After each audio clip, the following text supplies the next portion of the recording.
তো এভরিওয়ান, কি অবস্থা সবার? আশা করি ভালো আছেন। Welcome to the blog. আজকে অনেকদিন পর সেই আমাদের গ্রামীণ পরিবেশে আসলাম। আসলে গ্রামীণ পরিবেশ ভালো লাগার কারণ হচ্ছে যে সবুজ ঘাস এবং কি চারিদিকে যে সবজি ক্ষেতগুলো এখন দেখেন, এখানে কি সুন্দরভাবে টমেটো ক্ষেত করা হয়েছে, দেখতে পাচ্ছেন।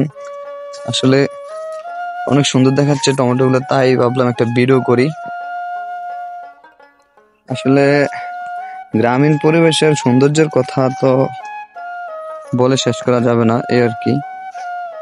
এটা হচ্ছে আমাদের গ্রামীণ পরিবেশ, অনেক সুন্দর দেখায়। চারিদিকে ক্ষেত, যেমন যে এরি ক্ষেত গুলা, ধান গাছ। হ্যাঁ, দেখছেন কি সুন্দর সুন্দর টমেটো ধরে রাখছে, এই যে অনেক সুন্দর। টমেটো গাছগুলো অনেক সুন্দর। চারিদিকের পরিবেশটা যেন অন্যরকম ব্যাপার, চারিদিকে সবুজ আর সবুজ। বিশেষ করে গ্রামীণ পরিবেশ গুলা তেমন সবুজ দেখায়। এটা হচ্ছে গ্রামের আলাদা মজা। একটা যে আপনি একটা ফিল পাবেন, যে শান্তির অনুভূতি, সেটা আপনি পাবেন। চারিদিকে ঘর, কত সুন্দর লাগে দৃশ্যগুলাই আর কি। তো গাইস, এ হলো আমাদের গ্রামীণ পরিবেশ, অনেক সুন্দর দেখাচ্ছে, ঠিক না?